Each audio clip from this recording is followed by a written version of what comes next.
buenas tardes a todos y noches en algunos lados. Les voy a contar un poco acerca de Doris. Doris es pedagoga curativa y coach biográfica. Es cofundadora y docente del Seminario de Pedagogía Curativa y Terapia Social Cruz del Sur en Argentina. Fue docente y pedagoga curativa 20 años en la Escuela Clara de Asís y representante en Argentina ante el Consejo Internacional de Pedagogía Curativa y Terapia Social en Dornach, Suiza. Es docente en distintos seminarios en América Latina. Actualmente colabora con GITA, Centro Antroposófico de México, como docente del programa de Pedagogía Curativa y Terapia Social. Para esta charla les vamos a pedir, por favor, que en el chat nos compartan sus preguntas o sus inquietudes y que podamos reservar ese chat para que solo aparezcan esas preguntas, por favor, porque aquí van a estar Marta y Jimena, que son parte del equipo de GITA también, y ellas nos van a estar ayudando con tomar las preguntas para poder pasárselas a Doris al final de la charla. Entonces, bueno, sin más, quisiera darle la palabra ahora a Doris. Muy buenas tardes y noches a todos. Un placer ver a tantos amigos de tantos países. Como decía recién, increíble lo que hace la tecnología, que un domingo de Pentecostés nos podamos estar encontrando y compartir la vida de un gran ser humano que fue Carl Koenig acá en la Tierra en el siglo pasado. Él fue médico, pediatra, y su obra más grande es la constitución de las comunidades de vida de personas con y sin necesidades, o casi podríamos decir todas con, porque ¿quién puede decir de sí que no las tiene? Muchos conocerán sus libros, hay varios en español, pero hay muchísimos más en alemán y en inglés. Él escribía en los dos idiomas. Y mañana es una fecha muy importante, se cumplen 80 años, el 1 de junio de 1940, del primer Camp Hill. Así que el Camp Hill en Aberdeen está de fiesta, va muchos de los Camp Hill, pero especialmente ese porque fue el primero, y justo hoy me invitaron a dar la charla, así que fue como increíblemente coincidente el tema. Muy bien, quiero dar la bienvenida a las personas de México, a los estudiantes de los diferentes seminarios de GITA, a las personas de Guatemala, de Costa Rica, de Colombia, de Brasil, de Perú, de Chile, de Uruguay y de Argentina. Y no sé si hay algún de otro país que quizás no tengamos registrado. Voy a manejarme con un PowerPoint que armé para que sea más ameno, con fotos. Entonces voy a ir y volver del PowerPoint, ¿sí? Cualquier dificultad que tengan, se comunican por el chat con las chicas y ellas me lo van a transmitir. Les voy a pedir un favor, que imaginemos que nos vamos de viaje, que hagamos un viaje al siglo pasado y podamos recibir las imágenes en el corazón, no desde lo cognitivo, sino realmente en el corazón, para que puedan entrar a donde tienen que estar.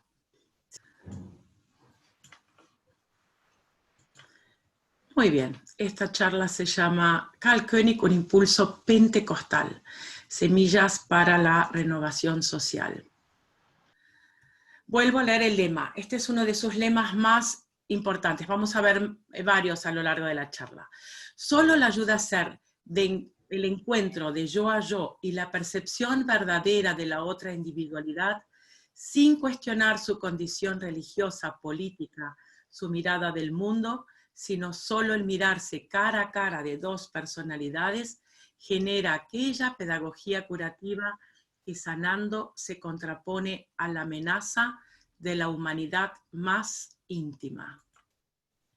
Aquí lo tenemos a él, ya de grande.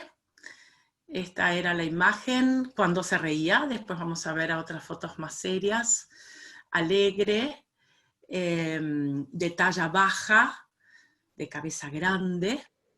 Él nace un 25 de septiembre de 1902 en Viena, que pertenecía en ese momento al Imperio Austrohúngaro. Este es el negocio de la familia. Los padres eran una familia acomodada, que se mudaron varias veces, y el padre llevaba una zapatería muy importante en una esquina. Aquí se ve la familia. Aquí lo tenemos ya de niño, pero antes les voy a contar más cosas. Él nace un día jueves, el 25 de septiembre de 1902, en el signo de Libra, en Viena. El padre, a ver si vuelvo, dejo de compartir. Ahí está. El padre era un hombre serio y creyente. Él era hijo único, de familia judía. Su abuelo, rabino, varias generaciones de rabinos. La madre también judía, pero ella se había liberado de las ataduras religiosas y solo visitaba la sinagoga para las altas festividades, más bien en forma cultural. Carl era primer y único hijo. Los padres tenían ese comercio de calzado que nosotros vimos. Él tenía una cabeza muy grande y muchos rulos, o como le dicen en México, chinos, que siempre me causa gracia a nosotros, los del sur. ¿Por qué será que le dicen chinos, no? Él había nacido con un problema en sus pies, como si fuera una discapacidad. Entonces caminó muy tarde y lo llevaban siempre de paseo en un carrito, en un cochecito de bebé, de esos que andan las mamás y llevan de paseo a los niños.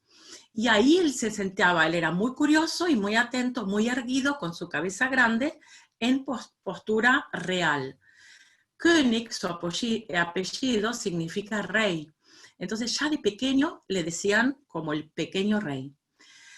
Él no hablaba mucho de su infancia, pero sí se sabe que era muy solitaria, tuvo muy poquitos amigos y era muy particular, porque ya pensaba desde muy pronto y sentía diferente, con lo cual le era difícil compartir con otros. Él se sentía muy diferente a sus padres, a toda su familia. Esa deformación de los pies le exigió usar calzado ortopédico y fue operado. Personas que lo conocieron luego de grande decían que se seguía viendo su caminar diferente. Parecía como que flotaba cuando levantaba los pies y ponía cada paso con mucha conciencia.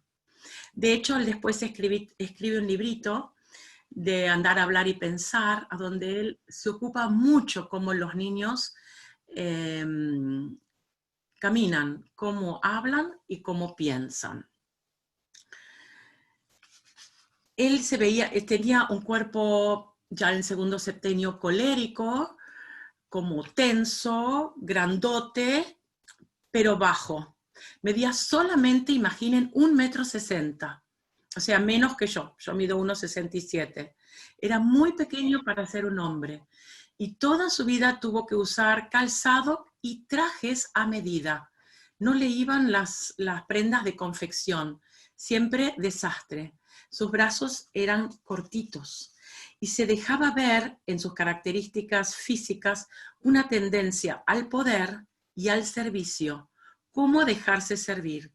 Sus extremidades cortas, pero ese cuerpo colérico, dejaban ver la capacidad de mando, de subyugar, pero también que los demás debían ser sus extremidades.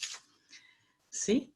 A los 5 años tuvo una experiencia significativa en su vida. Era una familia que tenía niñeras y maestros particulares, profesores de piano, y la niñera, que era católica, lo lleva a la misa de resurrección. Y ahí en la misa, en Viena, en la gran catedral, Viena es una ciudad preponderantemente católica, había un ataúd en el centro, y él quería saber quién estaba dentro del ataúd. Curioso, pequeño, le dijeron que él no podía saber quién estaba dentro, que eso solo los sacerdotes lo podían saber. Entonces llegó a la casa y le dijo al padre que él quería ser sacerdote. Entonces el padre, por supuesto, se enojó, era judío, ¿cómo iba a ser sacerdote católico? Él estaba destinado en algún punto a ser rabino judío, pero no sacerdote católico. La pregunta que él tenía ya desde tan pequeñito es, ¿qué hay detrás? ¿Qué hay ahí adentro? ¿Qué pasó con el Cristo que fue crucificado? ¿Sí? Tenía en esos ojos la búsqueda del conocimiento del misterio de la muerte y la resurrección de Cristo Jesús. La pregunta que tuvo toda la vida acerca del misterio del cuerpo físico, como base de una anatomía y fisiología sacra, la cual se dedicó a estudiar más adelante.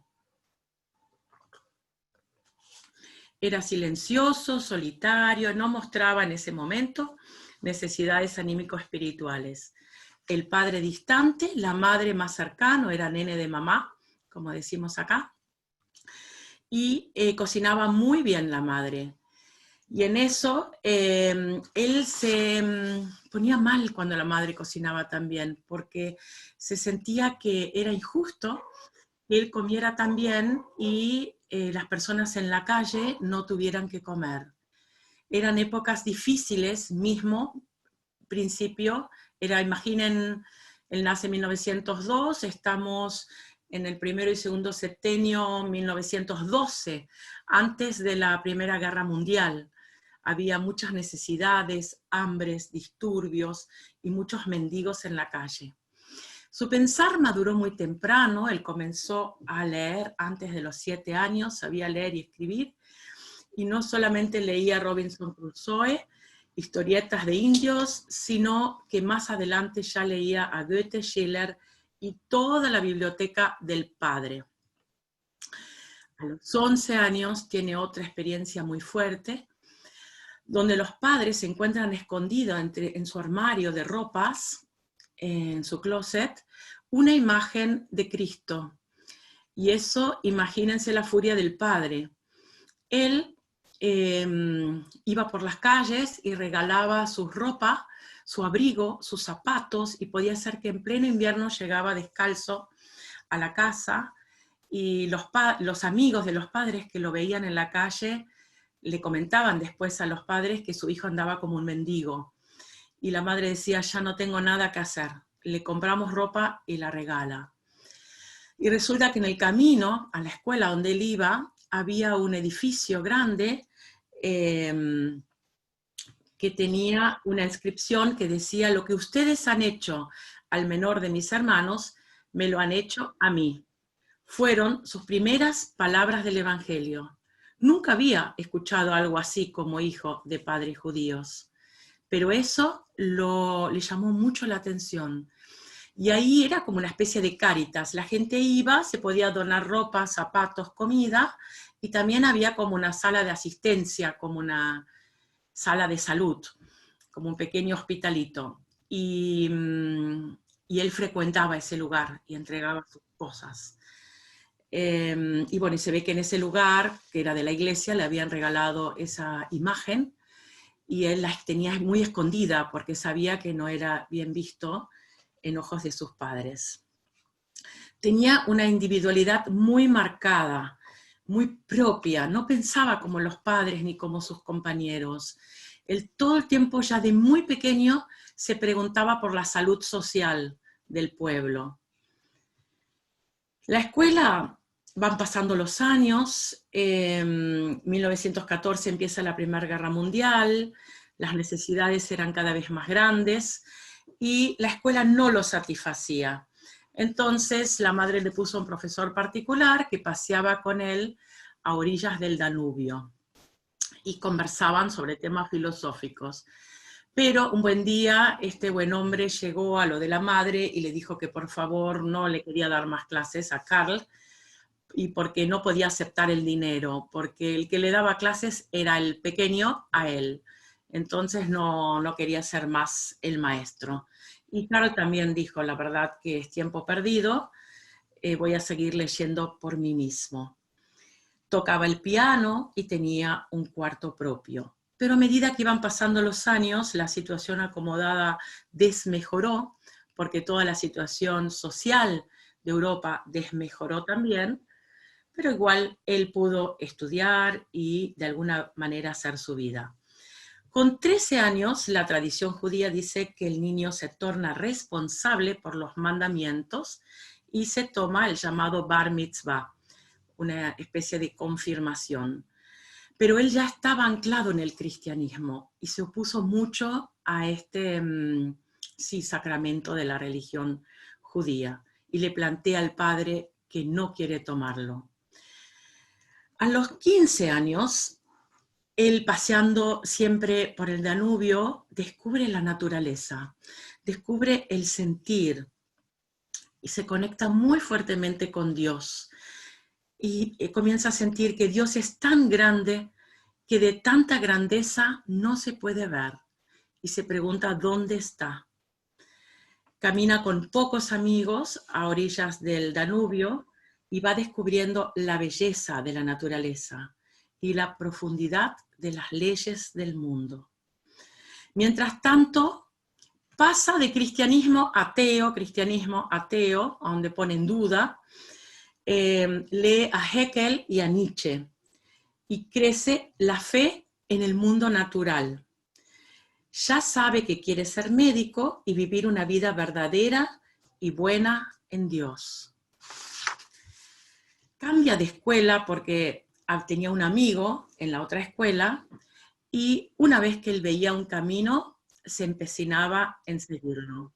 Tenía fuertes discusiones con los profesores y necesitaba ser comprendido en su pensar tan particular para esa época. Presencia el entierro de Austria.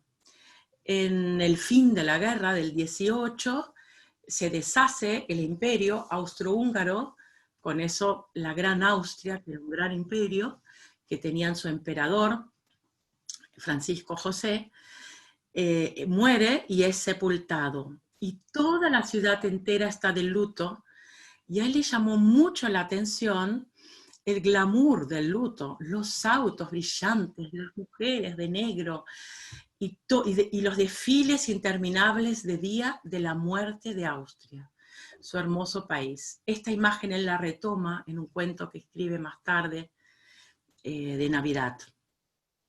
Luego pasó también a leer a Goethe, a Schiller, Haeckel, Freud y el Evangelio. Y acá encontró algo que venía buscando hace rato, que sentía que determinaría su vida de aquí en adelante.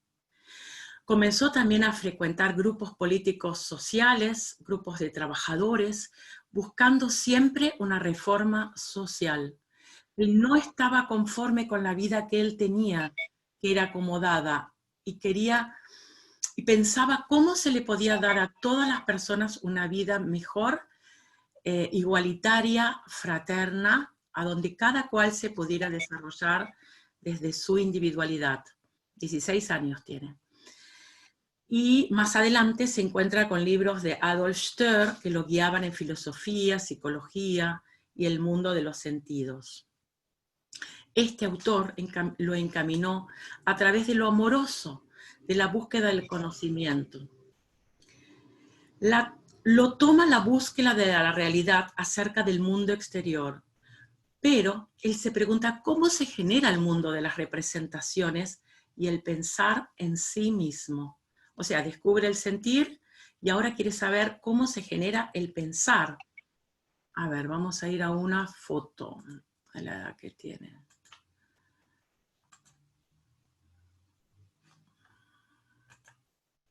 Miren, aquí él ya tiene, 18, 19 años.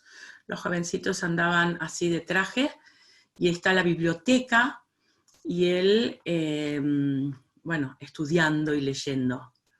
Esta es otra foto, con el pelo muy corto.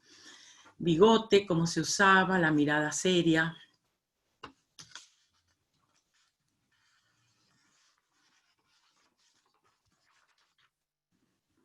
Bien, a los 17 años hace una confesión oficial delante del padre con el cual no lo unían lazos, que él no se sentía judío, sino cristiano, y que quería salir de la religión.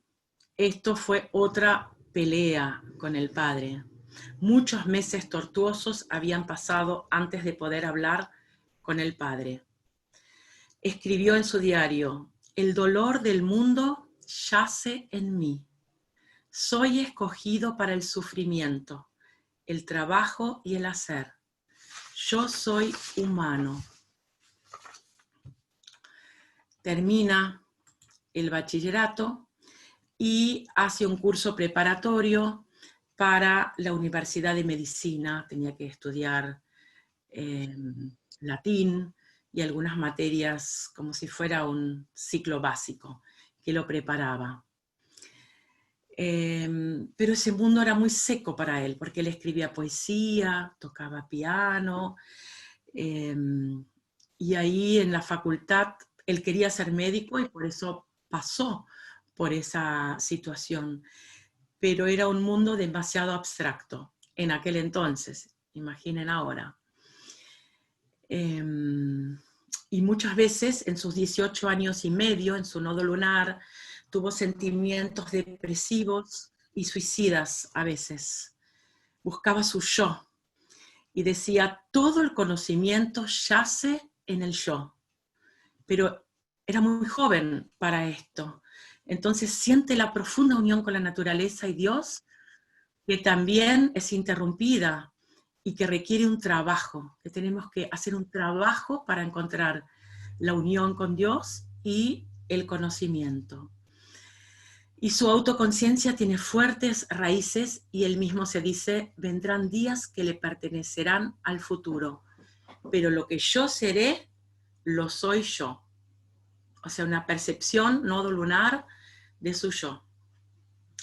A los 19 años se topa, nunca lo vio a Rudolf Steiner, se topa primera vez con el nombre Rudolf Steiner, le habían acercado un libro, había leído La visión del mundo de Goethe, se había identificado mucho, y un gran amigo, Eugen Kolisko, médico también, le acerca La filosofía de la libertad. Él la lee con terrible entusiasmo, pero cuando la termina llega a la conclusión que lo que Steiner dice en La filosofía de la libertad, él ya lo había pensado. Como que alguien le copia su idea, o él copió la idea de Steiner, pero él no lo había leído, ¿no? Esta sensación que nos pasa a muchos, que cuando leemos algo decimos: ay, parece como que ya lo sé. Esto fue fuerte, y empecé a leer un montón de obras de Steiner. Pero él, en su ser colérico, también era muy orgulloso, y tuvo varias oportunidades de conocerlo, Rudolf Steiner, pero tenía 20 años y decía: la vida es larga, ¿para qué ahora? Y no será tan importante. Y, por ejemplo, en Viena se realizó un congreso este-oeste grande, y él no participa, y se pierde esa oportunidad, porque después ya Steiner parte y él no lo conoce. Este hecho le causa un trauma por toda la vida, que él por su altanería no fue a ese congreso y su egoísmo infantil.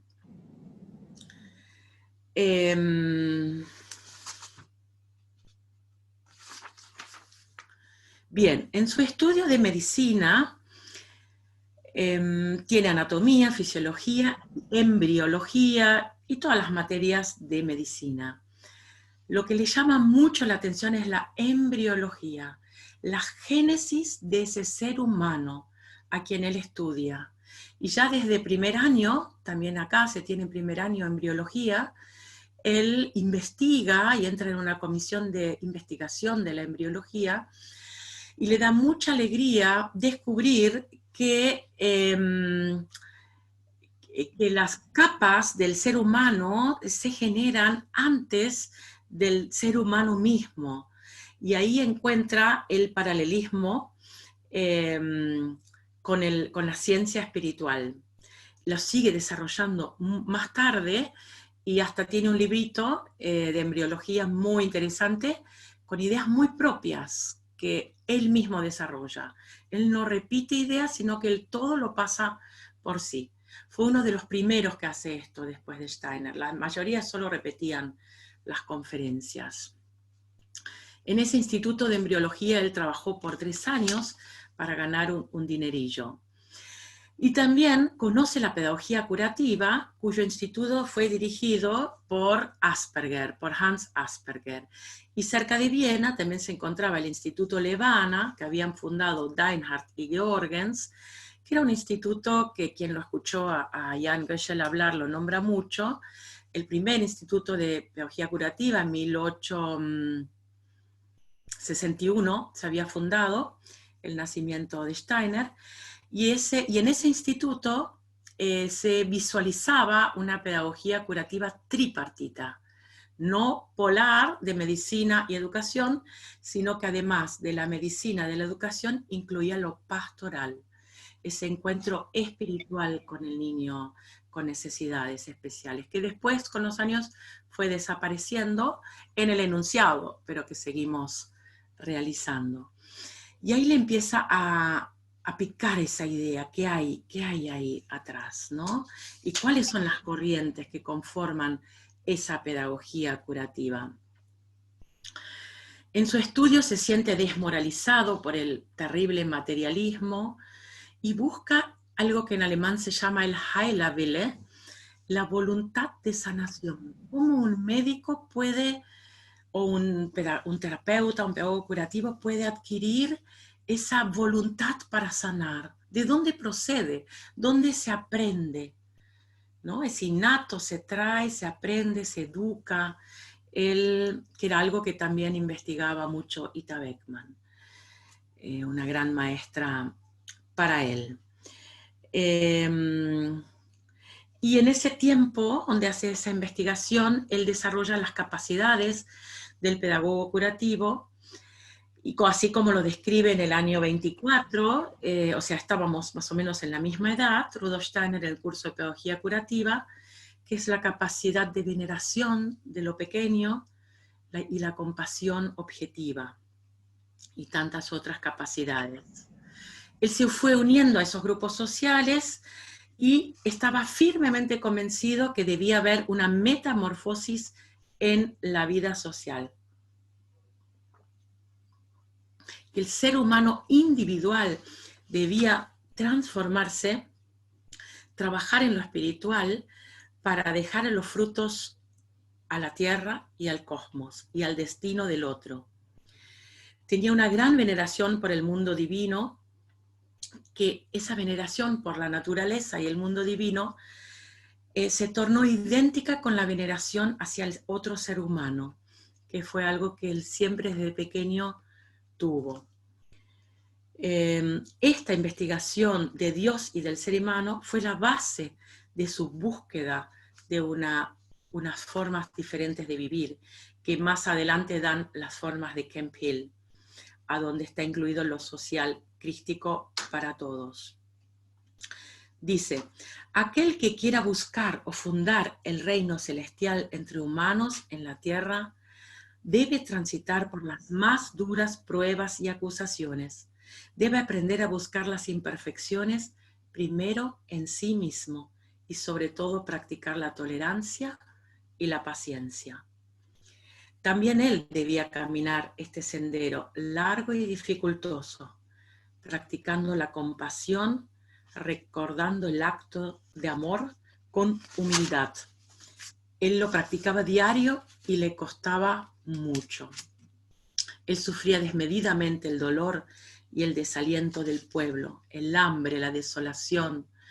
Y en este grupo de jóvenes movían las ideas de cómo transformar el mundo.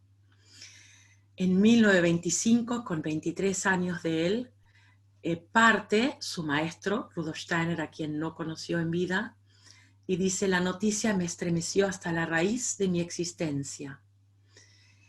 y el mismo día de la partida de Steiner, él se hace miembro de la Sociedad Antroposófica. Y el mismo año visitó su obra y su lugar. Y es así que en noviembre, a ver, les voy a mostrar otra foto. En noviembre, él conoce a Ita Beckman, a esta médica que dirigía, que Rudolf Steiner había dejado a cargo de la sección médica, y ella dirigía como mujer, como médica, muy valiente, la sección médica en ese momento. Muere Leopoldina, la hermana de Rudolf Steiner, en Viena, y Karl König la busca en el andén de tren, que ella venía al funeral. Ahí hacen un encuentro de almas muy fuerte, y ella lo invita a él era muy joven, 23 años, médico recién recibido, a Arlesheim, a Dornach, a su clínica, tenía una pequeña clínica y un hogar para niños con necesidades especiales. Y él imagina que va a ir a este lugar y aprender un montón de cosas y ser útil y trabajar como médico y demás. ¿Y qué sucede? Él llega a fin de noviembre a Arlesheim y ya no estaba, porque era una persona muy, muy ocupada, viajaba mucho, se ocupaba de todos los impulsos del mundo, sobre todo de Europa en ese momento, y nadie lo recibía, no sabía qué es lo que tenía que hacer, así tal cual como podría pasar en cualquiera de nuestras instituciones, que uno llega y no hay nadie para recibirlo. Todos se están riendo interiormente, claro que sí. Y así fue. Y él entonces, que venía de la facultad, estaba furioso, era colérico, ¿qué hago acá? Vengo a perder el tiempo. Y le dicen que se ponga a trabajar con los niños especiales. Así que lo pusieron a cambiar pañales, obviamente de género, a lavar a los niños, a darles de comer, a sacarlos a pasear. Todo era muy lento. Y él era un gran pensador con su cabeza grande. Así que sentía que perdía el tiempo. Pero ella en algún momento volvió y por la tarde trabajaba en el laboratorio, como si fuera la antigua Veleda. Pero también eran cosas muy, muy simples las que tenía para hacer. Ya pensando en irse, porque esto le aportaba poco, que él no estaba para cambiar pañales, ni para darle de comer y limpiar baba de los niños especiales. Y bueno, y llega el 1 de Adviento, y en este 1 de Adviento se hacía una festividad, una espiral de luz, que se llama mismo hoy en día Candle of the Hill, y él participa como un participante, como un terapeuta de esa espiral. Les voy a mostrar una foto que es de este año de Colombia. No son niños especiales, sino maestros de la escuela de Medellín, que también armamos en un encuentro biográfico, El Espiral, con Fernanda, y los niños, para que los que nunca lo vieron se den una idea cómo es. En el Sonnenhof, a donde él estaba, se armaba una montaña alta en el centro, acá solo hay una vela, y bien arriba había una gran vela. Y los niños especiales, solos o con ayuda del terapeuta, caminan lentamente con una manzana y una vela que ellos mismos hacen, también se hace esto en las escuelas Waldorf hoy en día, hasta el centro, para encender su luz en la luz universal. Y fue tan fuerte y tocante esta experiencia para este joven Karl, que él dice lo siguiente: supe en ese momento que esta sería mi tarea, encender en cada niño su propia luz espiritual, de tal manera que lo condujera hacia su propio ser espiritual, hacia ser cada vez más humano, y así relacionarse con los otros seres humanos, que en definitiva es Pentecostés, ¿no es cierto? Y esta práctica él la llevó adelante toda su vida, todos los primeros advientos él no la conocía la práctica, porque en Viena no se practicaba en el catolicismo, y me contó Amalia, que también está participando, una joven terapeuta social que vivió muchos años en el Camp Hill de Aberdeen, cómo se hacía. Había una gran luz en el Camp Hill central, iban los terapeutas con los niños en un grupete, y llevaban su luz de su casa, encendiendo en esa luz, y lo llevaba cada cual a su casa, a donde conviven los niños con estos padres que los cuidan, acompañan y crecen con ellos. O sea que mismo hoy esto se sigue realizando. ¿Y qué sucedió? Cursaba el año 25, él pasó todo el año en Dornach, y siempre los congresos de Navidad los había dado Rudolf Steiner. Pero ahora Ita Beckmann le pide a él, joven de 23 años, si él no se anima a dar la conferencia para Navidad. Imagínense, el primero después de Rudolf Steiner. Y él no tenía problema, dijo que sí, y entonces habló de la embriología. Y la gente tradicional de allí pensó que nadie iría a esa conferencia. ¿Quién va a ir si a este no lo conoce nadie? Él no era alguien conocido del ambiente. Pero la carpintería se llenó con 1000 personas. 1000. Imaginen, escuchándolo a él con 23 años. Ellos eran grandes amigos. Ita Beckmann casi era una madre para él. Vamos a ver. Acá la vemos. Ella tenía 49 años cuando él tenía 23, o sea, podía haber sido su madre. Y le costó dejarlo ir cuando al año siguiente él se enamora de otra pasante que había en ese momento también en Arlesheim, iba mucha gente a aprender, y esta joven era una enfermera que venía de Alemania del Este. Miren, acá es Jena, Dresden, Praga, para los que conocen. Esta parte es la que cuando estuvo el muro era Alemania Oriental, con régimen ruso, que hoy en día es unificado, y en aquel entonces también era todavía todo uno. Y aquí en Jena es donde los primeros 3 jóvenes, Albert Stroschein, Siegfried Pickert y Franz Löffler, ponen una institución de educación especial, educando a niños con dificultades sin tener mucha idea, pero mucha voluntad. Y le hacen la pregunta a Rudolf Steiner, ¿cómo se hace para educar a estos niños diferentes? Y es así que él, entre junio y julio del 24, da las conferencias que son como nuestra Biblia, podríamos decir.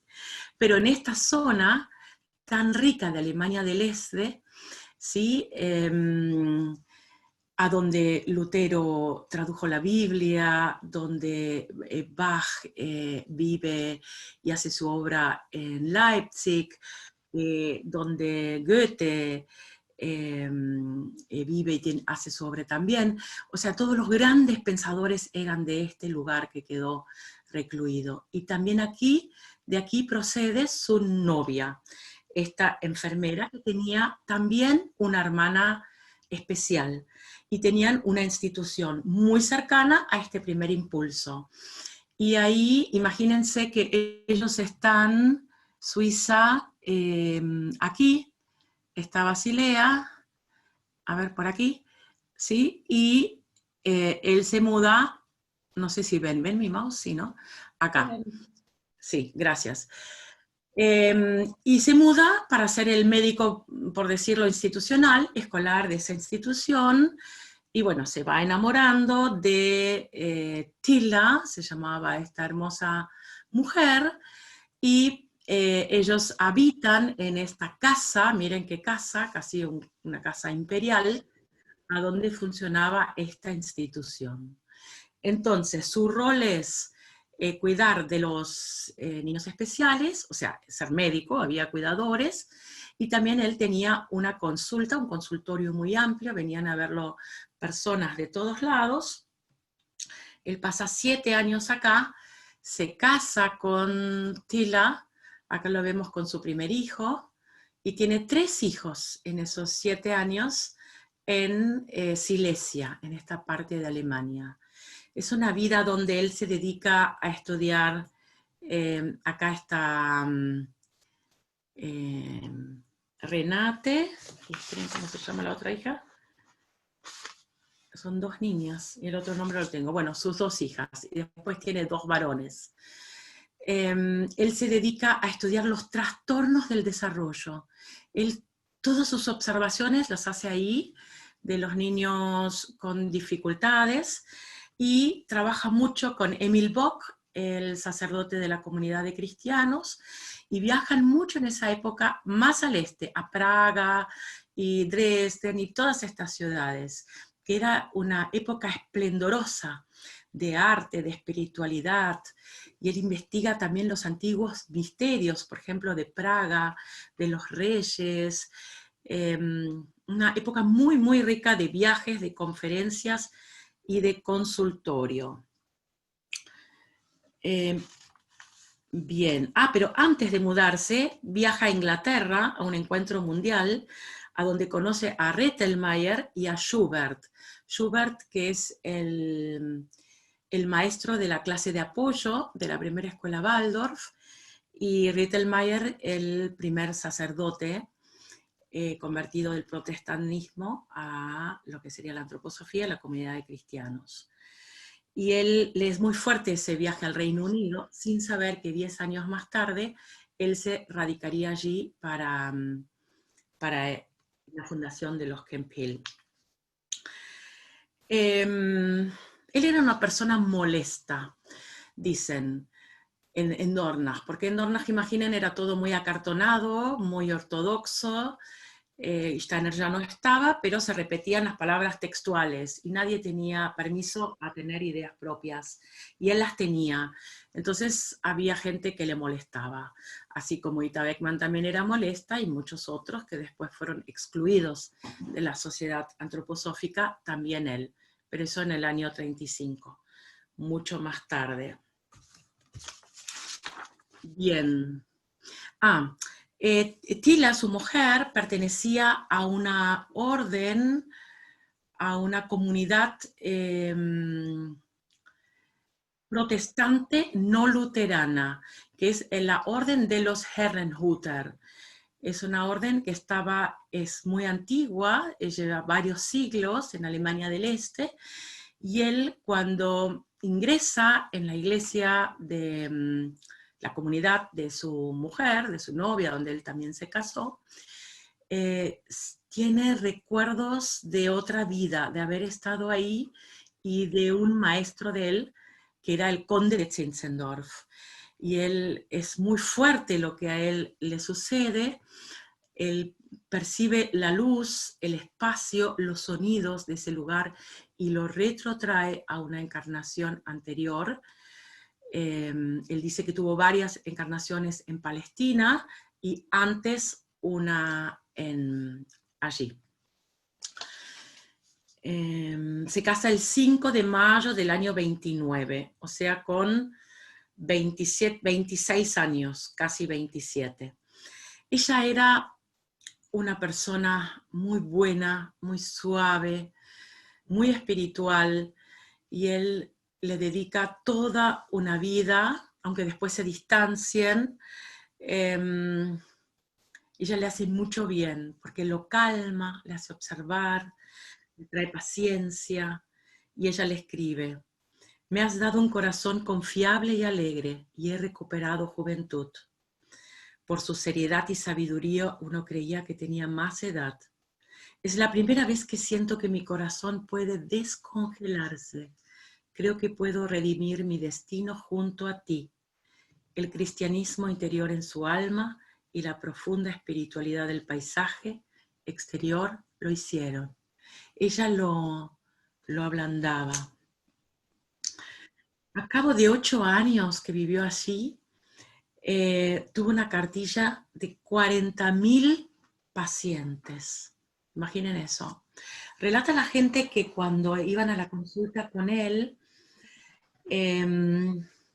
entraban por el umbral, por la puerta, él estaba como yo, detrás de su escritorio, se levantaba, decía muy pocas palabras, observaba a la persona y en esos pocos pasos que daba hasta llegar a sentarse frente a la consulta, al escritorio, él ya lo había uno visto en profundidad.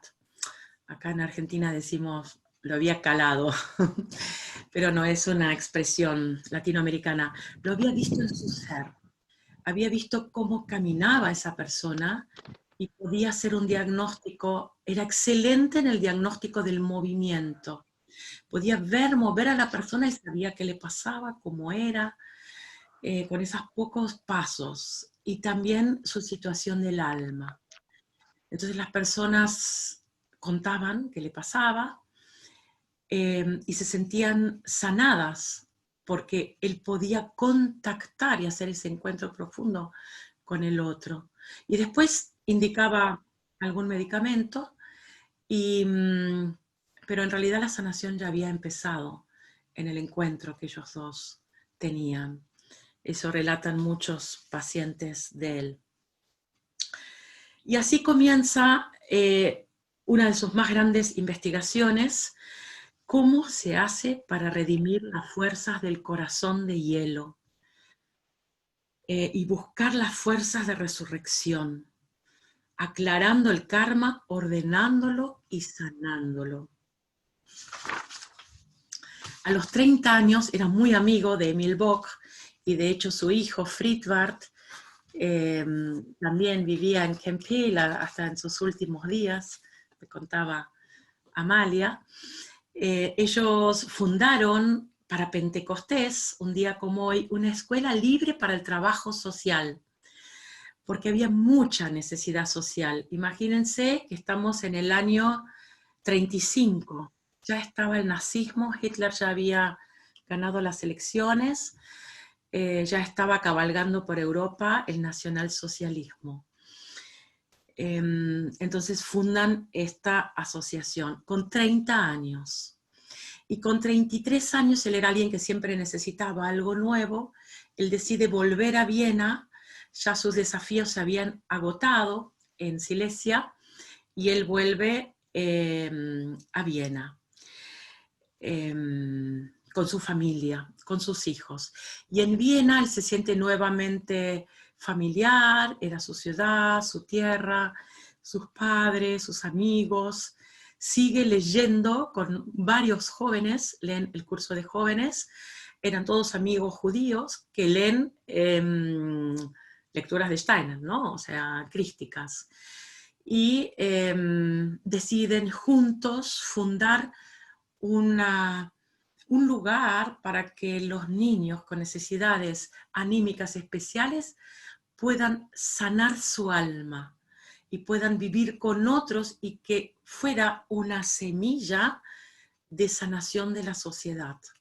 Creían firmemente, imagínense que estamos acá en el año 35, 36, 37, creían que estos lugares de convivencia serían semillas de sanación. El hogar de Silesia, los nazis lo incendiaron en el año 40 y lamentablemente desapareció, como muchos lugares antroposóficos, ¿no? Él tenía un consultorio muy grande en Viena, tenía hasta chofer, 2 secretarias, personal, y lo curioso es que atendía a todo tipo de personas. También atendía uno que otros generales nazi, y él era judío. Entonces, por suerte, llegado el momento, la situación se puso muy brava en Europa con la persecución de las personas no arias, y este general le susurra que él tiene que desaparecer. Y él consigue una paciente italiana que en su auto, en su carro, en el baúl, en la cajetilla de atrás donde se ponen las maletas, en una noche lo pasa, Austria e Italia son vecinos, a Italia. Con la suerte que los gendarmes del límite estaba borracho y no controló. Su familia no tenía problema, solo él por ser judía, su mujer no lo era y sus hijos tampoco. Entonces él recibe para esa época una carta del Reino Unido como si fuera una visa de inmigración, y él no entiende de dónde viene eso, quién lo invita. Eita Beckman le dice, vos tenés que ir al Reino Unido, tenés que ir a Escocia, ahí va a surgir el germen. Y él dice, Escocia, ¿qué voy a hacer ahí? Yo voy a ir a Francia, a Italia, le era más familiar la Europa continental. Y muy bien. De ahí se cree que Eugen Colisco, su médico amigo, tenía contactos con el gobierno y le consiguió esa tarjeta de inmigración. Él viaja a Londres y esa primera Navidad la pasa totalmente solo en una casa de familia, una pensión, leyendo el Evangelio. La única Navidad que él pasa solo, gestando y llevando en su corazón sus ideas del nuevo germen social. Luego hace venir a su familia, a sus hijos, y por suerte también a sus padres, que se resistían y no querían, pero él casi que los obligó, los llevó con él, y porque toda su restante familia de ascendencia judía murió en el campo de concentración, y sus padres pudieron estar cerca de él en Escocia. Los jóvenes con los cuales él estudiaba también emigraron, así que imagínense, era un grupete de jóvenes austríacos de origen judío en Escocia, que tenían el gran ideal de transformar la sociedad y de generar estos lugares para los niños con necesidades especiales. Él escribía muchas cartas a su mujer y le dice, me has enseñado a mirar un árbol, una flor, un animal, a ser paciente. Nunca perdiste la esperanza. Ambos eran muy melancólicos. Koenig era colérico en la acción, pero en el pensar era muy melancólico. Y ahí pivoteaba entre la cólera y la acción y el recluirse en su mundo, que sufría terriblemente en su melancolía y tenía épocas de depresión, y su mujer también. Por eso les era muy difícil convivir, pero se amaban profundamente y tenían un encuentro espiritual muy grande.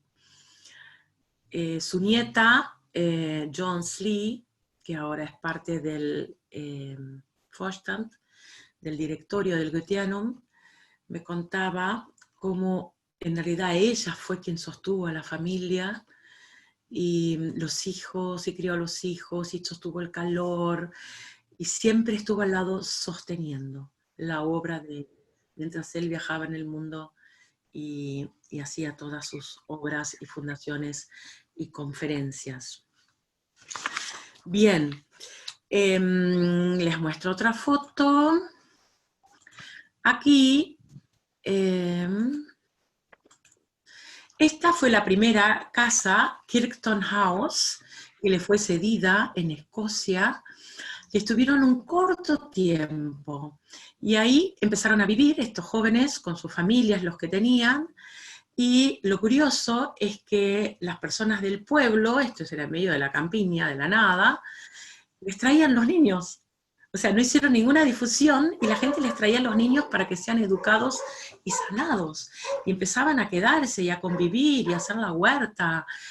Y bueno, y solito se fue generando el impulso.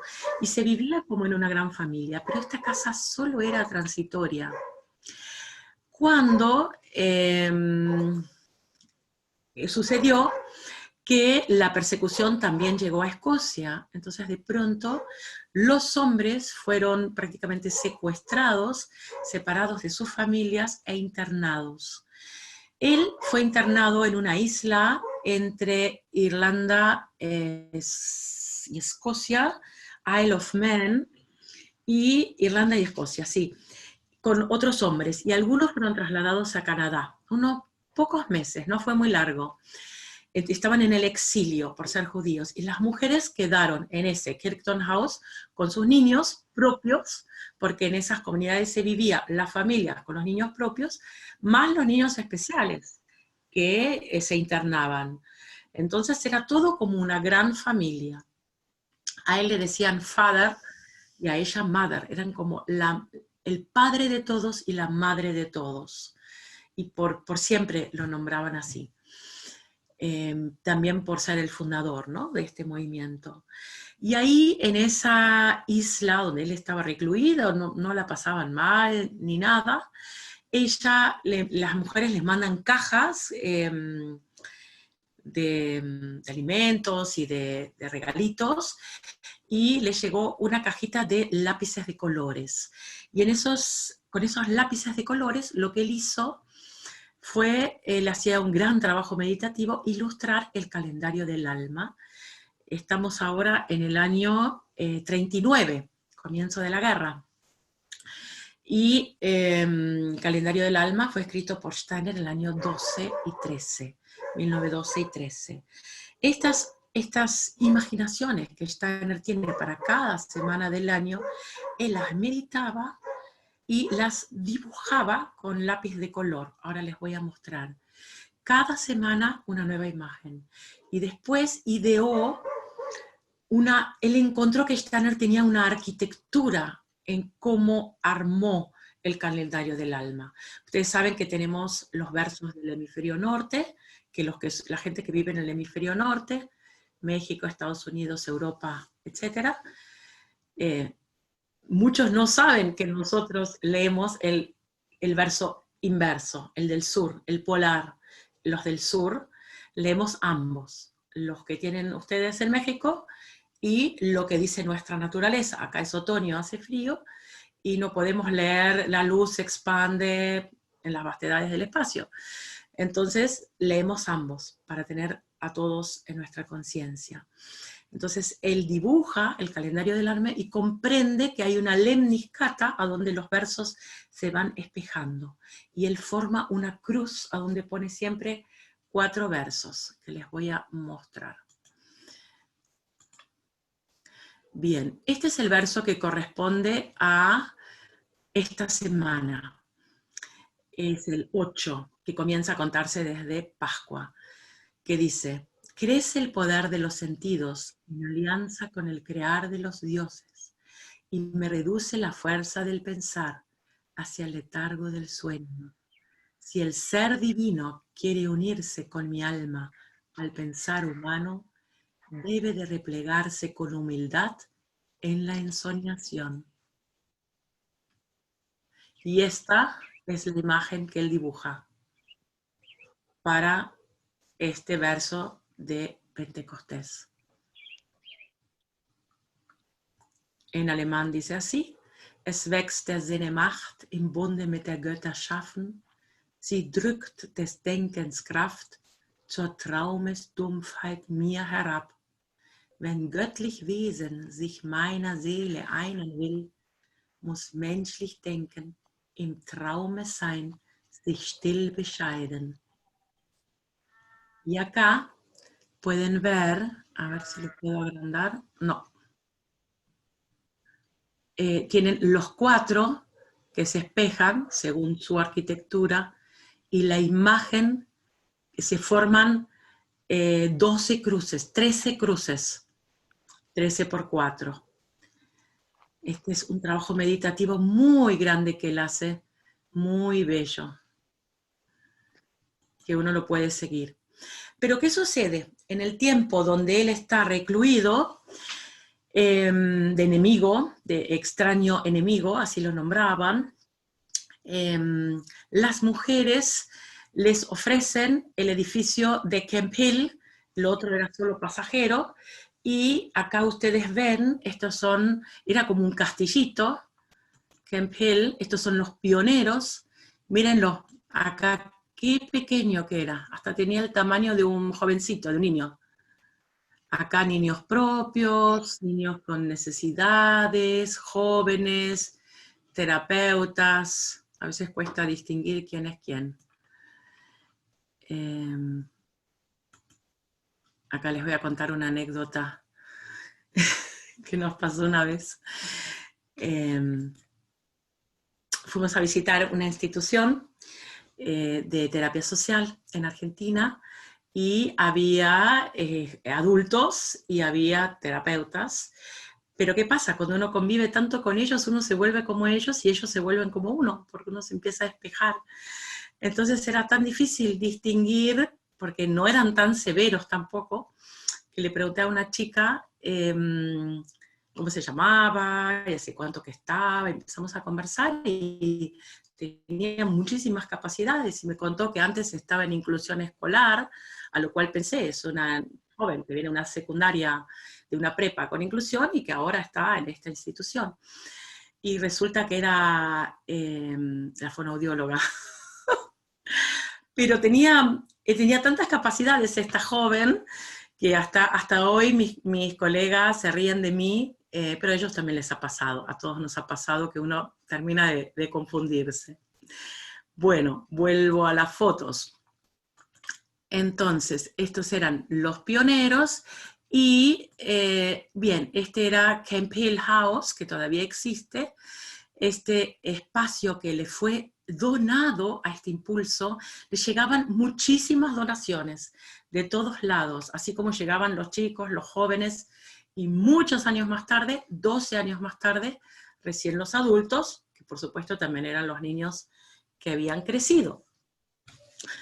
Entonces, en el tiempo donde estuvieron recluidos, las mujeres, que él las nombró las valientes mujeres, solas con todos estos niños, imagínense que tenían que echar leña, calefaccionar las estufas de leña, salamandras, les decimos acá, hacer el huerto, educar a los niños, lavar los pañales, educarlos, cocinar, y a la noche, cuando tenían todos en la cama, leían las conferencias de Steiner. Y quiso la casualidad que los hombres leyeron las mismas conferencias que ellas sin saberlo. Y cuando esta casa que le fue donada, Koenig era bastante mandón, había dicho que ellas no se podían mudar solas, pero ellas, como ellos no estaban, agarraron sus niños y sus cosas y se mudaron solas de la primera casa a la segunda casa. Y acá se ve también la casa. Ah, este es un texto, esta era su letra, miren qué bonita, que él le escribe a las valientes mujeres. Acá ya se ven fotos de Camp Hill, pero antes les quiero contar otra cosa.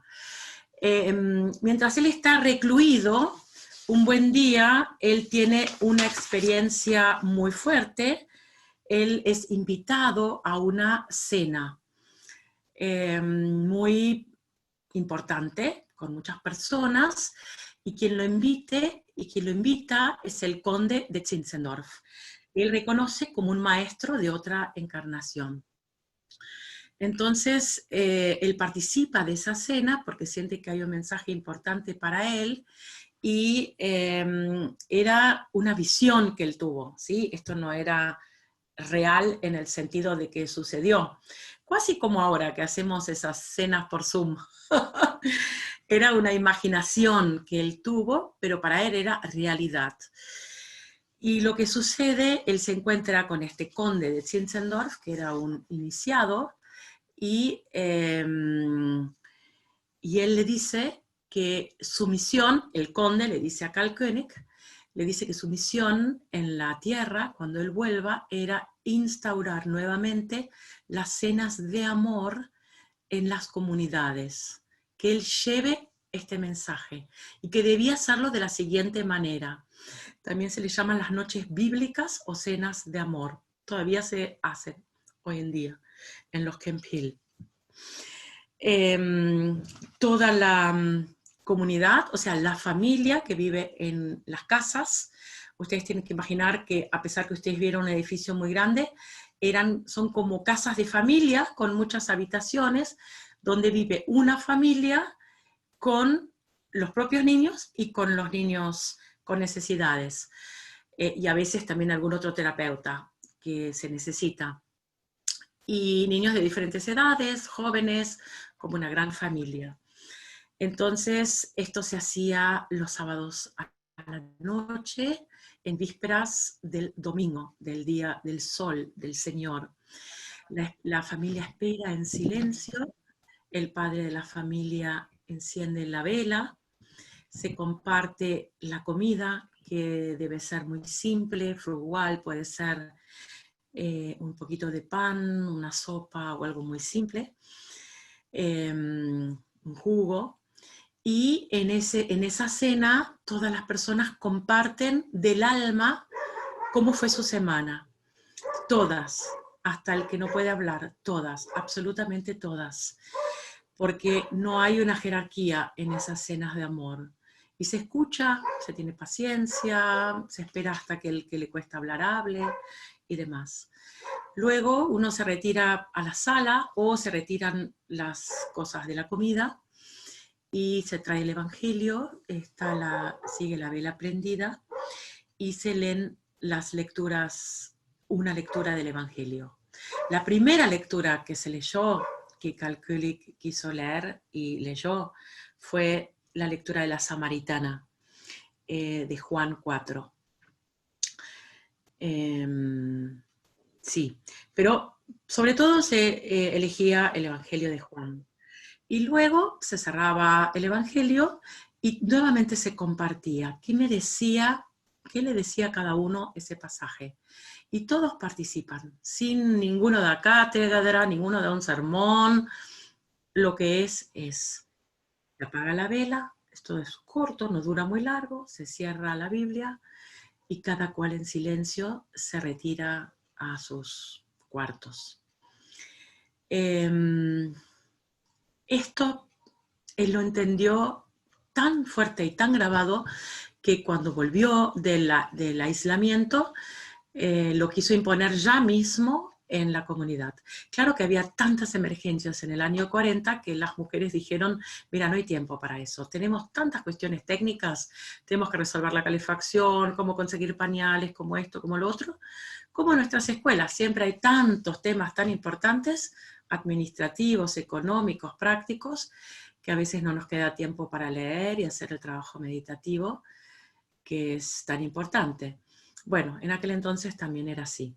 Tardó 9 meses y a los 9 meses él recibe esta inspiración. A ver, déjenme decirles, a ver si lo tengo, la fecha exacta. En agosto, el aniversario de Juan, de Juan el Bautista, de la decapitación de Juan el Bautista. No tengo la fecha. Eso creo que es 21 de agosto. Y 9 meses más tarde, en Pentecostés, él puede festejar la primera cena de amor. Y ahí él dice, con respecto a por qué hacer esas cenas de amor, Calculi tenía la certeza que el alma humana, acercándose una y otra vez a los acontecimientos de Palestina, entraría en el paisaje etérico de allí, dejando que las palabras y los hechos de Cristo se conviertan en nuestros vestidos del alma, y así nuestro peregrinar sea conducido por su camino. Solo así nuestras comunidades se convertirán en recintos en los cuales se puede dar el retorno de Él. Las cenas de amor, con muchísimo esfuerzo y perseverancia de König, se fueron transformando en un encuentro en donde se daba el pensar del corazón, el acontecimiento de Cristo siempre presente, cultivado para el futuro, esos silencios sostenidos, la escucha de los pensamientos del otro, también de los adultos con necesidades que con esfuerzo comparten su sentir, hace que tomemos igual de serias las palabras de otro como las propias. Doris, ¿Sí? está siendo un relato muy hermoso y muy interesante, Y pero muy ya largo. estamos sobre la hora y cuarto.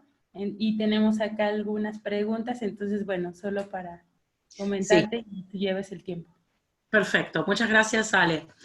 Voy a ser así, les voy a resumir toda la historia que falta. Disculpen, es realmente todo muy interesante. Este lugar de Camp Hill, ahora voy a las fotos, acá pueden ver una celebración. Tenía un paisaje que a él lo recordaba a la antigua Galilea y se encontraba entre el río Dean y Don. Miren, una escena de los primeros tiempos, con los niños comiendo. Dice, es la forma más hermosa de convivir conjuntamente, cuando un ser humano se desarrolla a partir de otro ser humano, cuando anímicamente uno se hace a través del otro. Así se funda en forma maravillosa la comunidad humana. Aquí pueden ver el trabajo con los animales, tenían huerto, ordeñaban, aquí se los ve trabajando. Aquí también los primeros pioneros, aquí Karl König, todavía joven. Y en un momento él describe al ser con necesidades anímicas especiales y dice lo siguiente. Se me pone la barra, ustedes lo pueden leer, porque tengo la barra. A ver cómo puedo hacer. Puedo leer el primero si quieres, Doris. Sí, por favor, léelo. Para nosotros, como discípulos de Rudolf Steiner, el niño, más allá de sus capacidades espirituales, es más de lo que muestra su apariencia física.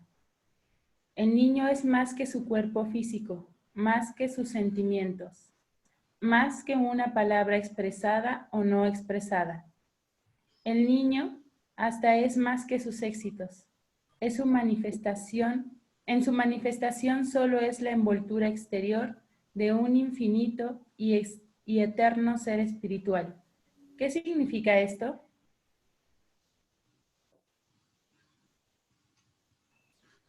¿Quieres que continúe? ¿Sí? Sigue. La convicción que cada ser lleva en sí, ese yo, y que ese yo es eterno, imperecedero y de origen espiritual, es fundamental para nuestra postura frente al niño. Él es nuestro hermano, nuestra hermana. Él es igual a nosotros y a todos los otros seres humanos. Muchos de ellos tienen un retraso mental, parálisis, convulsionan, no son confiables, muy perezosos y anormales. Todo esto puede ser así. El germen interior de su existencia no solo es infinito, sino que es sagrado, divino. Es la parte de la divinidad de la cual precede, a la cual retornará y de la cual volverá a venir. Su vida desfigurada y lisiada es solo una de muchas vidas en su camino de retorno al Padre. Todos nosotros somos hijos perdidos en la búsqueda de nuestro camino de vuelta, hacia la casa de la existencia del mundo eterno, hacia el origen de nuestra existencia. Esta es la primera característica esencial de Camp Hill. Gracias, Ale. Acá ven otras fotos de los fundadores. A ver, más rápida. Una ronda de San Juan, fiesta del verano. Miren el paisaje. Escocia es un país que hay fuertes vientos y lluvias, pero esto realmente estaba protegido en un valle. Abrazaba como una Madonna. Bien. En 1943 muere Ita Beckman y él dice, es como que me hubiese cortado un nervio vital en el interior. Que no vaya a verla acá en la tierra nuevamente, no lo puedo creer. Qué vacío se ha vuelto todo alrededor mío. Ita nombró muchas veces, se investigaba a Kaspar Hauser y él tomó la investigación de este gran ser de Kaspar Hauser, un gran niño especial, iniciado. Y él en una Navidad tiene otra imaginación y escribe, y tiene un encuentro con todos sus niños que ya habían partido, especiales, y escribe el cuento de Navidad, que lo dejamos para otra vuelta, y a donde él se vuelve a encontrar también con Caspar Hauser. Bien, llegan sus 42 años, los Kempil se iban multiplicando, cada vez había más lugares para atender a estos niños, y a los 42 años él tiene una percepción de un yo inferior que no puede transformar, como que no está pudiendo, él siente que no puede transformar con su ser espiritual más elevado su yo cotidiano. Es muy exigente consigo mismo y se deprime, ¿no? Como que fracasa. Y dice, nos faltan tantas técnicas morales. Kempil tiene premisas de la trimembración social, que ahora no voy a expresar por falta de tiempo. Se le pide a las personas la vida laboral, la vida de devoción y un trabajo interior. Y también se cree que la salud de las personas que trabajan unidas por un todo es tan grande cuanto menos el ser individual pretenda su fruto o ganancia para sí mismo. Es decir, cuanto más entregue sus ganancias a sus compañeros y cuanto más sus necesidades sean satisfechas, no de sus propios rendimientos, sino de los otros. Bien, y aquí para retomar con Pentecostés y ya ir cerrando, ellos realmente practicaban que cada niño con una necesidad especial, todos me dicen que quieren una segunda parte, Alejandra, ¿qué hacemos? Sí, Doris, justo eso era lo que te íbamos a comentar, que si tú estabas de acuerdo en que hiciéramos una segunda parte, pues lo podemos retomar. Bueno, entonces, si te parece, termino con el pensamiento de Pentecostés, que es hoy, y seguimos con la segunda parte, porque hay una parte también que tiene que ver con Latinoamérica, con el movimiento de vivir en el encuentro, con los jóvenes y adultos con necesidades, que se está dando, que quiero comentarles y presentarles las personas, los países que se están dedicando a esto, Sí. Para dar lugar también a Latinoamérica. ¿Les parece? Sí, de acuerdo, ¿Sí? Doris. Entonces cierro con es muy cortito, con el pensamiento de Pentecostés, y retomamos la próxima cuando ustedes digan, con la segunda parte y con Latinoamérica. De acuerdo. Nosotros Bien. estaremos avisando de las fechas y demás. Bien.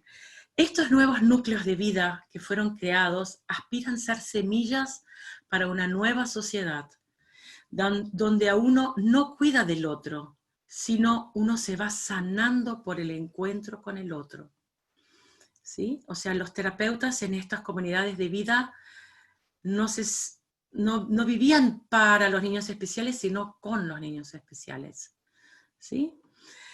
Y uno va sanando. Los terapeutas, nosotros, los pedagogos curativos, los terapeutas sociales, sanamos igual o más que ellos en estas comunidades. Pero recordemos que estas premisas son en el año 40, que mismo hoy nos cuestan tanto. Pero a ellos también les costaba mucho. Muchas veces se siente fracasado. No era fácil, pero sus ideales se volvían a encender una y otra vez. Vivían las familias de padre y madre con sus hijos y los niños, y más tarde también jóvenes y adultos. Este joven impulso buscaba implementar la salud de la comunidad a través de la trimembración social, la inclusión. Intentaban e intentan hoy en día realizar un trabajo con cada individualidad, fomentando la libertad en cada uno, mismo con la mayor discapacidad que pueda tener el atendido, que pueda ser libre. Quizás no puede vivir solo, pero puede tener una libertad dentro de esa comunidad. Facilitarles un trabajo con significado, de acuerdo a su elección kármica, el karma de la profesión. Así es que en adultos ellos trabajan en los diferentes talleres, actividades, con un horario, con una forma, con logros. Las cosas deben estar bien hechas, son luego ofrecidas a la comunidad como ser productos de granja, telares, fieltros, panes, carpintería. Cada individualidad, sin importar cuánto talento o impedimento tenga, es percibida y respetada y valorada. Esas individualidades se espejan unas en otras, como lo hacemos nosotros también, y aparecen luces y sombras, y juntos aparece lo nuevo. No es posible desarrollarse sin el otro.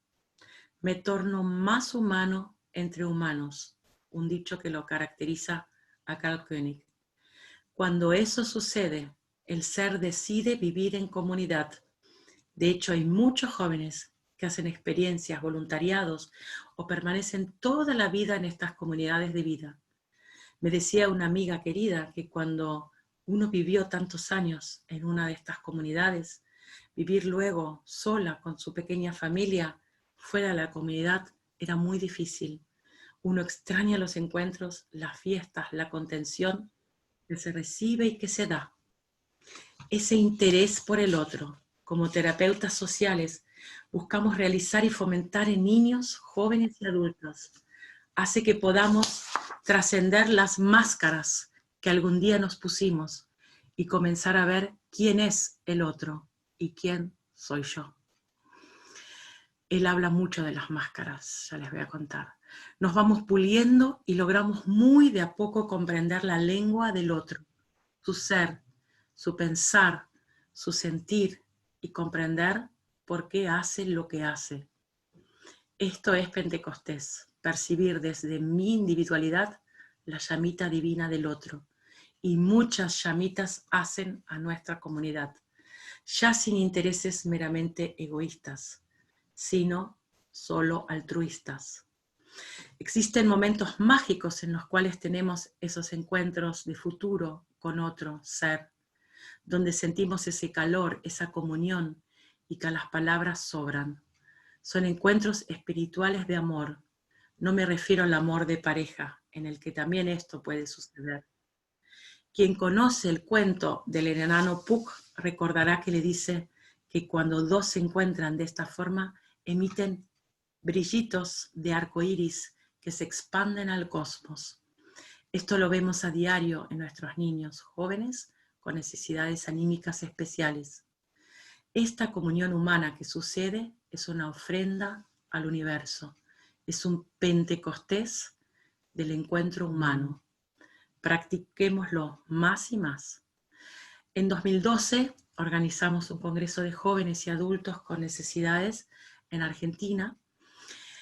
Ya después les contaré de esto. Hicimos un ejercicio que muchas veces hacemos en el seminario, sentados, porque algunos tenían incapacidades físicas, de mirarse solamente a los ojos y ver qué sucedía y si podían descubrir quién era el otro.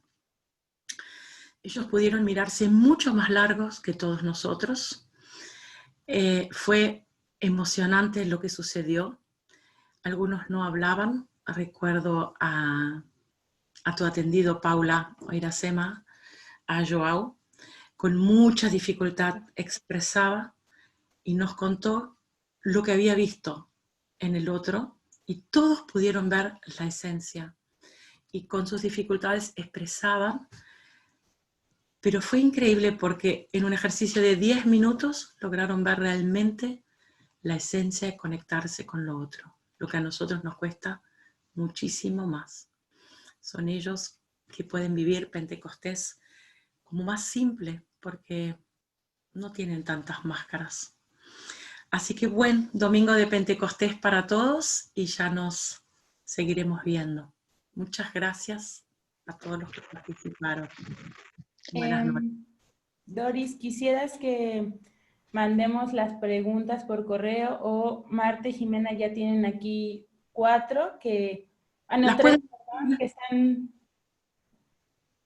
No sé, que creemos que... ¿Por qué no las dicen las preguntas y así todo el mundo las escucha y las puede llevar el tiempo que tardemos hasta volver a encontrarnos? Y yo también las voy pensando y ya las ponemos como sobre la mesa las preguntas. Ok.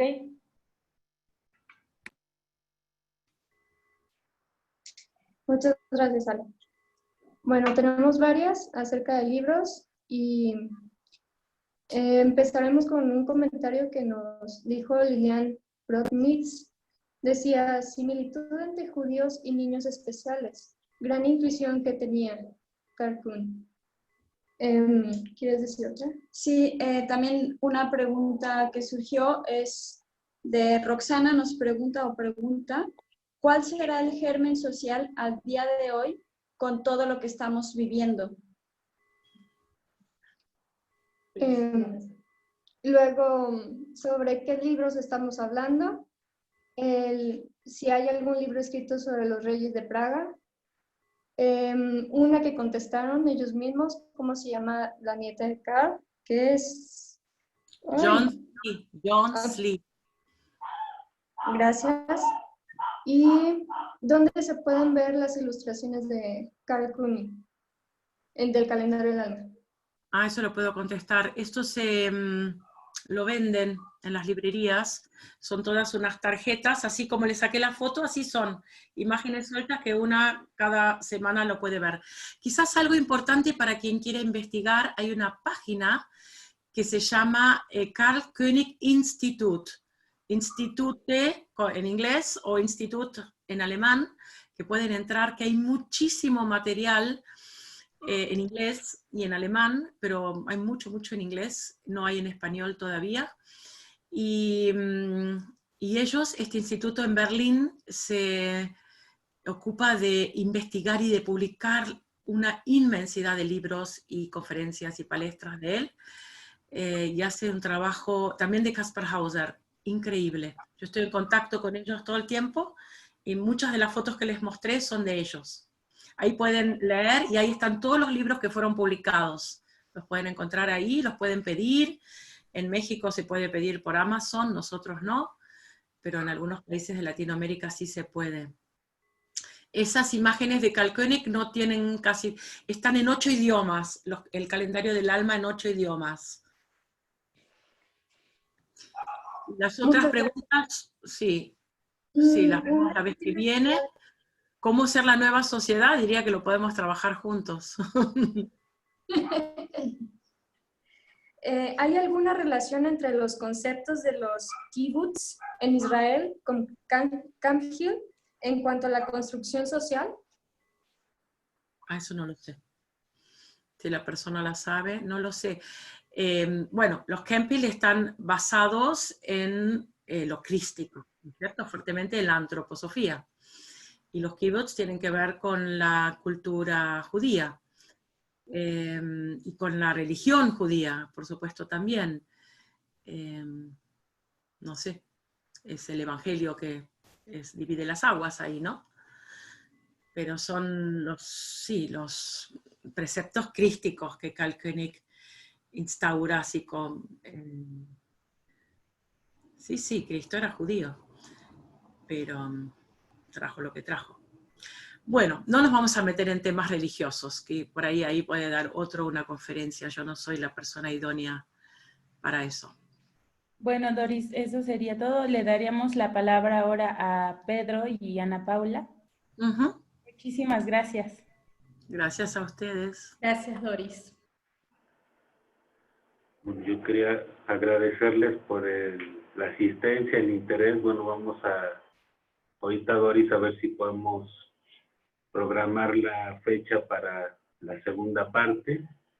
Pues nada más agradecerles. También queríamos avisarle, bueno, yo personalmente a los participantes en las formaciones de Gita que están inscritos actualmente y los que estén interesados en los cursos de formación de Gita, hemos estado trabajando pues debido a por un lado a la pandemia, pero digamos hemos visto la oportunidad de mejorar el programa y hacer las cosas diferentes. Entonces esperamos que la próxima semana, tal vez en esta próxima reunión, podamos ya darles una respuesta en relación a cómo va a ser el programa de este ciclo que inició en primavera de este año 2020 y termina el ciclo anual en primavera de 2021. Entonces, muy pronto estaremos ya informándoles cómo va a estar el programa.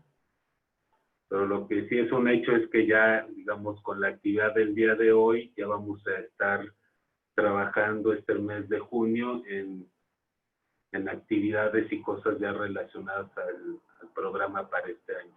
Muchas gracias. Bueno, y por mi parte, gracias, Doris. La verdad, podemos quedarnos escuchándote 2 horas más, así contigo siempre, que relatas las cosas de una manera que nos dejas así súper conectados. Realmente yo creo que el encuentro de hoy es lo que dije al principio, realmente tú hablaste, hablar con el corazón, el estarnos conectados y vibrando en otra sintonía de todo lo que está pasando a nuestro alrededor, que yo creo que eso es como pasa con los chicos que dijiste especiales, pero con nosotros también, que esas chispas se expandan y podemos echar luz a nuestro alrededor. Pues muchísimas gracias. También les quería comentar que ya tenemos lista nuestra página, nuestra tienda virtual, que ahí tenemos varios libros, incluso libros que comentó Doris.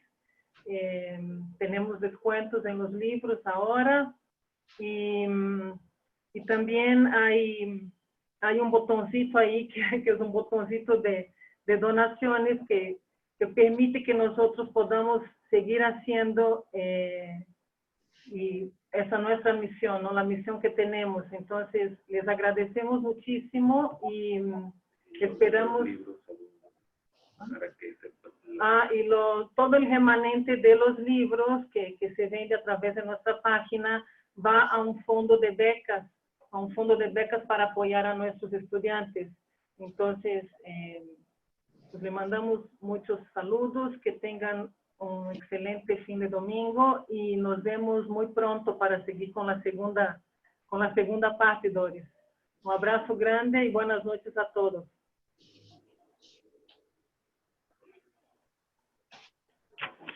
Muchas gracias, buenas noches, qué gusto verlos. Igualmente. Gracias. Besos, adiós a todos, gracias. Gracias a todos, nos vemos, qué gusto verlos a todos. Gracias Ana Paula, gracias Doris, gracias, nos vemos Nicien, qué gusto. Ale, todos. Muchas gracias a todos, linda tarde. Me encanta esta parte de la conferencia, me encanta esta parte. Brasileiros, boa noite, a gente se vê depois. Não podemos falar em português, porque a maioria se habla hispana, mas eu acho que dá para entender. Boa noite. Sí, hay varios brasileños. Gracias. Chao, cuídense. Obrigada. Muito obrigada. Abrazos. Abrazos a todos. Gracias, Doris. Qué bueno verte, Les. Gracias, igual Doris, qué gusto verte. Un fuerte abrazo. Doris, un gusto verte, un abrazo. Vieron que estaba la foto de ustedes, Jesús y Tuli. Hay que tomen la foto, no se vayan. Muito obrigada. Y hay que ponerse todos ahí.